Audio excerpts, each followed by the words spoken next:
All right, so we've got this Mexican Civil War. Yes. We have this American influx of immigrants that are turning Texas into something productive. Yes. A lot of moving parts here.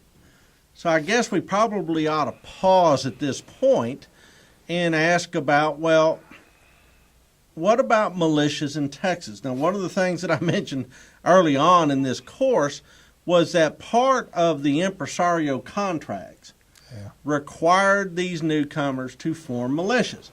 And we have things like the nascent Texas Rangers, Yes. which is formed in Austin's colony in 1823, I think. And then Austin's militia helped suppress Hayden Edwards's Yes, they did. Fredonia Rebellion. But these militias were essentially there to provide a bulwark against Indians. Is that correct? That's right. And the irony is done in the early days of Anglo-colonization, and you quite rightly observe that one of the requirements of getting the land was you have to participate in the militia. You have to contribute to the defense against marauding Indians. And one of the things that frustrates Mexican officials is American immigrants don't want to join the militia.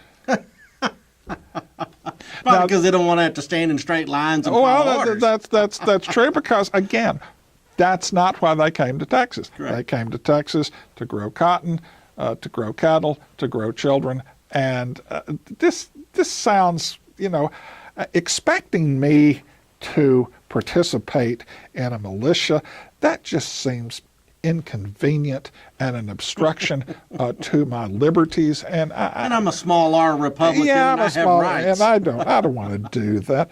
Now here's the thing. Now that's in the early days of Anglo-colonization.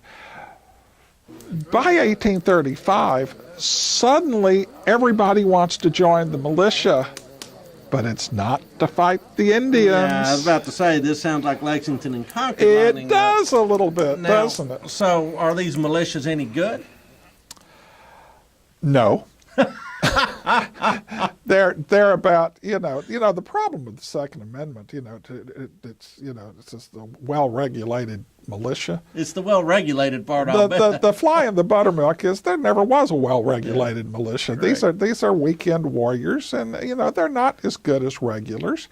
You don't expect them to be. I mean, regulars are full-time soldiers. This is their job. So individually, they might be a good shot, but that does not a warrior make. Well, I've described them as good fighters, but poor soldiers. Ooh, I like that. Good turn of phrase. Now then, so why, for instance, one of the most enduring icons Yes. of the of Texas history, and it's become very current all of a sudden, Right. is the flag with the cannon barrel on it that says, "Come and take it." Come and take it, yeah. So what does that have to do with, why is there a cannon barrel? Because cannons seem like terrible things to use to fight Indians. And they were. And again, there's an irony because, after all, it's called Gonzales, Texas. Yeah, that's where this cannon in question is. It's an Anglo settlement, but it's named after a Mexican official because the folks at Gonzales, unlike places like, say, San Felipe de Austin Or Irish Bayou.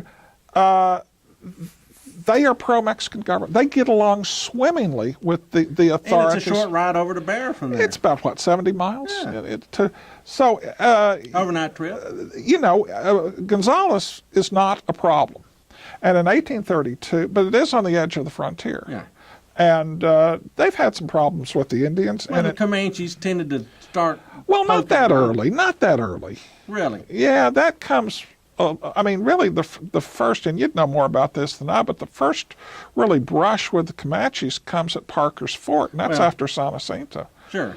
But that's when Anglos start pushing up against. So why the cannon? Well, Comanches aren't the only Indians in Texas. Okay, and none of them are cannon-proof. No, and in 1832 they said, if you've got a spare cannon, we could really use it in Indian defense. They asked for it in 32? Yeah. And I'm suspicious of their motives. and well, the thing about it is there's no evidence that they ever use it in Indian defense. In fact, the cannon tube, the barrel, is never mounted. It's laying in the dirt. But in 1835, in September of 1835, a guy named Colonel Domingo de Ugarchea, who is a military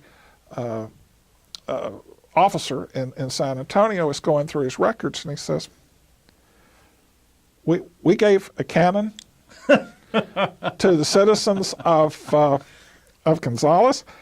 Given the way things are going, they are more likely to turn that cannon against us than the Indians. Oh, okay. So do these militias really pose a credible threat to Mexico? Yeah. Yeah, they do, because, and again, if Mexico is not in the midst of a civil war, maybe they wouldn't. But they know all of these people are pro-federalist. Yeah. Ugartechea, being a military man, is taking orders from the new centralist government. So he may need to crack some heads. He may, and he sends a small detachment over to retrieve the cannon, and they go, no. Well, we'll get to that in a second. Well, no, there are two separate episodes. You're kidding me. No, he sends, like I say, a small detachment of infantry, and the people of Gun says, no, we're not giving you the cannon. Go back and tell Ugartechea he can't have it. And then it's when he sends over the big. Okay. Because I know there's all of a sudden going to be a lot of moving parts. Yeah.